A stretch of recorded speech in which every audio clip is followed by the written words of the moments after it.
Avez-vous plutôt l'intention d'être la créatrice ou le créateur de votre vie ou parfois de subir les événements, les gens, votre vie? Si le sujet de la reprise de son pouvoir intérieur et extérieur vous intéresse, restez avec moi pour ce qui suit. Bienvenue sur le podcast de Un monde organique. Mon nom est Nathalie Pellerin, naturopathe, coach et yogini. Chaque semaine, je vous partagerai un message ou un invité inspirant qui a pour but d'élever la conscience d'un point de vue de la santé du corps, de l'esprit et de la connexion à l'âme. Bonjour tout le monde, très heureuse de vous retrouver aujourd'hui avec un sujet vraiment intéressant que j'aime beaucoup et dont je parle quand même beaucoup aussi. Avec mes clients, avec mes clientes, avec vous aussi sur les médias sociaux. Et je vous ai sûrement déjà parlé de ce sujet-là ici, quand je vous ai parlé du triangle de Karpman, victime, bourreau, sauveur. Mais aujourd'hui, je vais vraiment parler en plus en profondeur de reprendre son pouvoir. Arrêter de subir, en fait, ce qui est de l'extérieur et de reprendre son pouvoir de l'intérieur.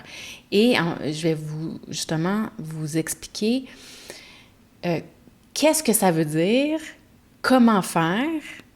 Alors, quand je parle de reprendre le pouvoir de sa vie, vivre pleinement sa vie, qu'est-ce que ça veut dire? Ça veut dire que toutes les situations auxquelles vous faites face, vous prenez la décision, toutes les situations, tout ce que vous essayez de créer, tout ce que vous êtes en train de manifester, toutes les relations dans lesquelles vous êtes, c'est qu'à un moment donné, il s'agit de prendre 100% de la responsabilité.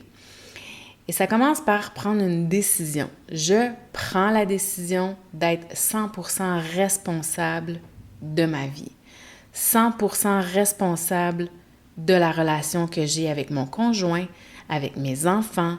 100% responsable de ma croissance personnelle, de mon évolution dans ma carrière.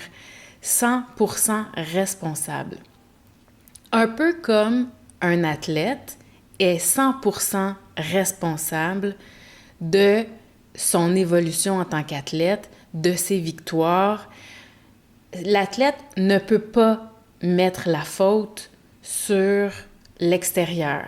Elle peut juste s'observer intérieurement, parcours après parcours, et justement de voir, OK, qu'est-ce qui a fait que j'ai eu ce résultat-là? Comment ça, j'ai eu 2 points de plus? Comment ça, j'ai eu 2 points de moins? Alors, c'est une observation continuelle de soi. Et évidemment, quand on n'est pas habitué de faire ça,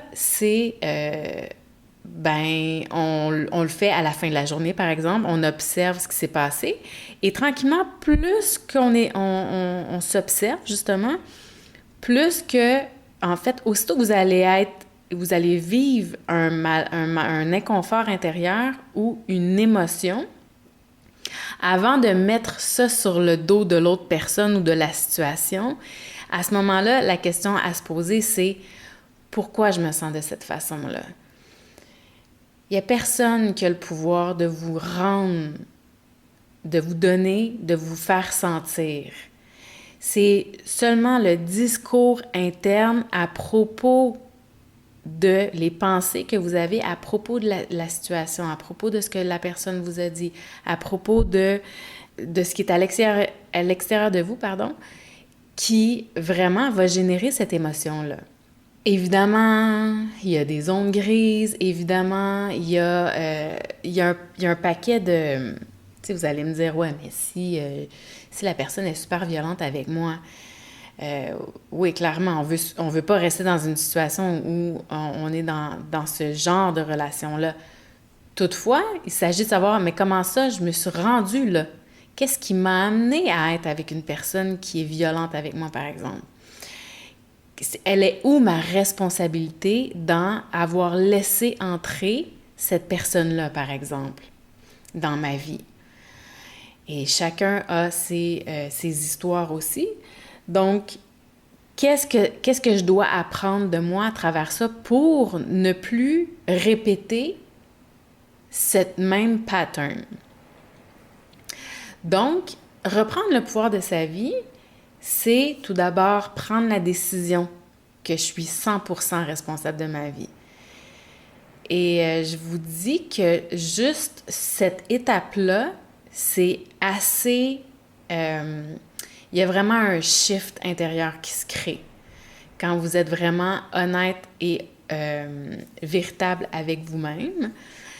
Ensuite de ça, quand vous prenez justement 100% de la responsabilité, alors là, vraiment, ça va être toujours de voir, OK, pourquoi je me sens attaquée en ce moment? Pourquoi je me sens fâchée? Pourquoi j'ai envie de fuir? Pourquoi je me sens rejetée? Pourquoi je me sens abandonnée? Pourquoi je me sens trahie?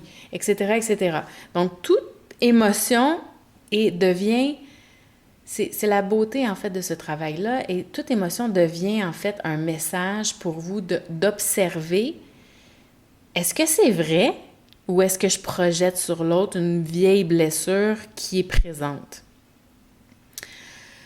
Et c'est souvent, en fait, c'est souvent le cas. La majorité du temps, la personne a un comportement ou a une réaction qui vient créer à l'intérieur de soi une réaction. Et cette réaction-là, vous avez deux options.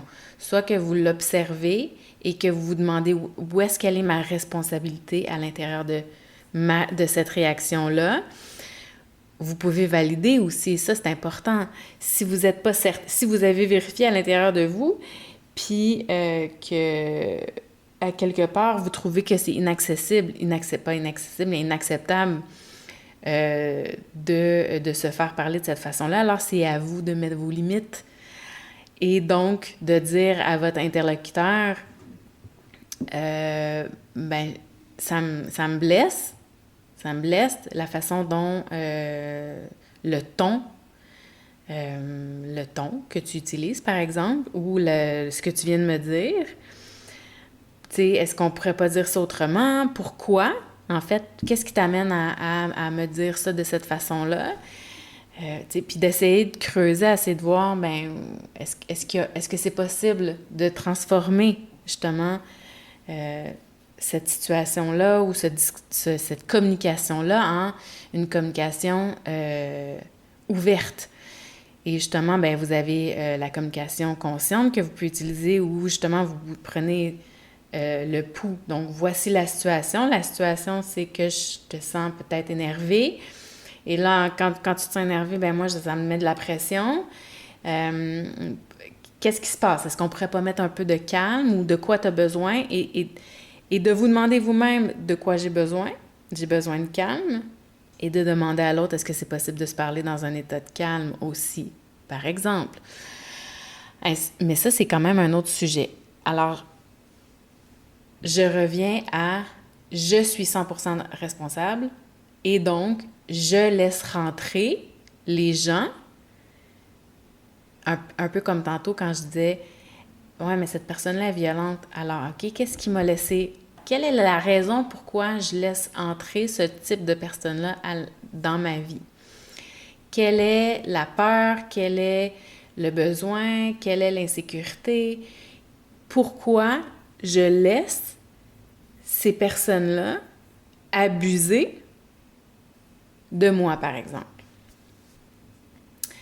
Alors là, je mets ça à l'extrême, là, mais c'est en se questionnant soi et en allant à l'intérieur de soi.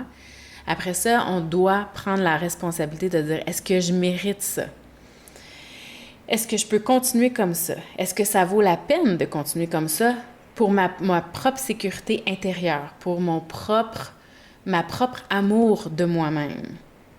Et là, vous allez avoir la réponse. On va sortir de ce sujet-là pour aller un petit peu plus loin dans ce qu'on est en train de parler de la reprise de son pouvoir personnel. c'est de reconnaître qu'on attire ce qu'on aimait. Si, par exemple, on attire ce qu'on aimait, c'est que parfois, justement, on va projeter sur l'autre quelque chose qui nous appartient. Donc, par exemple, si il y a je reprends encore un exemple de relation, cette personne-là en face de vous a un comportement X, je sais pas moi, elle vous a pas appelé comme elle vous a dit qu'elle vous appellerait à telle heure, par exemple, et là, vous vous sentez rejeté. Vous sentez que vous n'êtes pas important parce que vous avez cette blessure-là intérieure du rejet et que vous vous sentez rejeté et que vous avez toujours fonctionné de cette façon-là, dans le sens où quand vous sentez que vous êtes rejeté, vous décidez de vous rejeter vous-même et de fuir. Alors, vous avez déjà envie de vous en aller et de dire à l'autre personne, ben, tu sais quoi, ben, laisse faire, tu sais, on remettra ça une autre fois, ce rendez-vous-là, par exemple. Au lieu de prendre un moment puis de vous dire, ben peut-être que cette personne-là, ben, elle a juste pas le temps, puis il y a peut-être un imprévu, etc.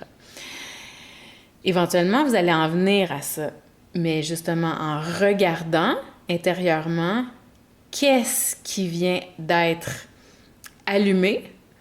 Donc, je me sens inconfortable, je me sens rejetée. La première chose que j'ai envie de faire, c'est de me rejeter moi-même de la situation, de la relation. OK, est-ce que c'est vraiment vrai? Est-ce que cette personne-là veut vraiment me rejeter? Et quand vous allez vous poser cette question-là, et si je reprends 100% de la responsabilité, 100% de mon pouvoir, qu'est-ce que je ferais?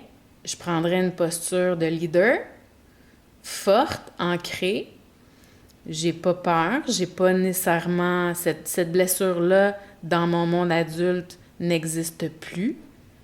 Alors,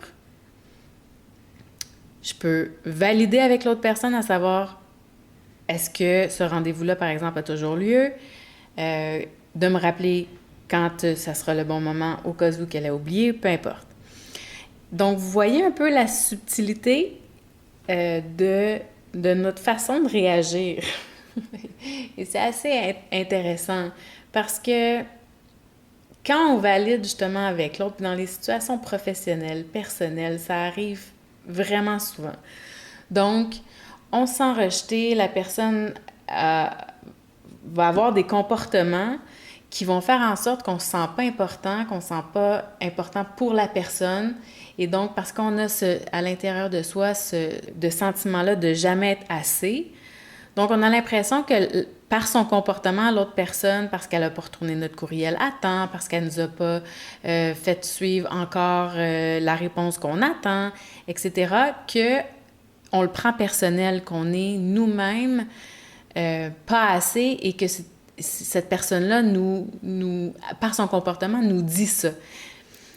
Mais c'est complètement faux. Donc, c'est une projection de soi. Donc, on attire ce qui est à l'intérieur de soi. Et quand on dit on attire, c'est pas qu'on attire la personnalité qui est devant nous, mais plutôt, on se dit soi-même le discours qu'on attend de recevoir au lieu d'aller valider. Et lorsqu'on va valider, et je vous invite vraiment à faire ça, oui, mais tu sais, tu m'as pas encore répondu sur ce courriel-là, ou tu sais, je comprends pas pourquoi j'ai pas été signifiée là, puis... Donc, à ce moment-là, quand on valide, l'autre personne peut nous dire « Ah ben oui, ben je reviens de vacances, puis sincèrement, j'ai comme 75 courriels dans ma boîte courriel, donc, et tu dois être possiblement la 50e, et j'ai pas eu le temps encore de les regarder. » Ensuite de ça, j'ai pris ça en charge parce que c'était pour aller plus vite. Et finalement, en bout de ligne, voici, c'est fait. On a la résultante. Alors, vous voyez, c'est tout le temps une question de communication, mais et aussi de responsabilité, au lieu de toujours se laisser guider par nos émotions. Parce que les gens ne sont pas responsables de nos émotions, c'est notre propre perception et discours interne qui est mené par nos paradigmes, par notre inconscient, par nos blessures d'enfance, par notre sentiment de ne pas être assez, qui vient teinter tout ça. Et sincèrement, quand on prend le temps de s'observer et d'observer d'où ça vient et d'aller guérir ça et de toujours être aligné avec qu'est-ce que j'ai de besoin ici? Quel est mon désir? Est-ce que c'est vraiment vrai? Et je vous dis, ça va être un changement radical dans votre vie. Et là, vous allez commencer à faire du ménage, c'est sûr, parce que là, vous allez vous mettre en priorité. Et c'est ça aussi, prendre responsabilité et prendre le pouvoir de sa vie, c'est vraiment de se dire, je suis assez, c'est moi la personne la plus importante ici. Donc, depuis que je suis jeune, j'ai toujours laissé entrer ce type de personnes-là. À partir de maintenant, c'est terminé. Je regarde vers autre chose. Je regarde vers des gens qui me ressemblent, par exemple. Je regarde vers des emplois qui me ressemblent, qui sont alignés avec mes valeurs. Je regarde vers peu importe, regarder des environnements qui me conviennent, dans lesquels j'ai envie d'habiter. Donc vraiment, vous priorisez vous-même. Et plus vous allez vous prioriser, plus vous allez vous accepter comme la personne la plus importante, plus vous allez être heureuse, plus vous allez faire les bons choix pour vous, plus vous allez avoir d'énergie et plus vous allez attirer aussi, vous allez voir les gens, les situations, les environnements. Tout ça, vous allez les voir beaucoup plus clair et c'est ce que vous allez savoir exactement ce que vous voulez de plus en plus aussi. Tout est lié.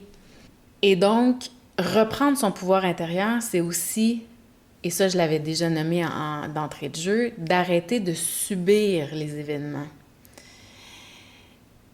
Et d'arrêter de subir les événements, c'est justement de prendre position sur qu'est-ce que je désire vraiment créer dans ma vie à tous les niveaux, au niveau de ma santé, au niveau de mon bien-être, au niveau de mes amis, au niveau de ma famille, au niveau de l'éducation de mes enfants, au niveau de ma propre éducation, ma propre formation, ma propre évolution, au niveau de ma relation de couple, au niveau de ma relation de ma famille élargie, au niveau de mes loisirs, au niveau du plein potentiel que je peux aller chercher à l'intérieur de moi comme être humain, magnifique.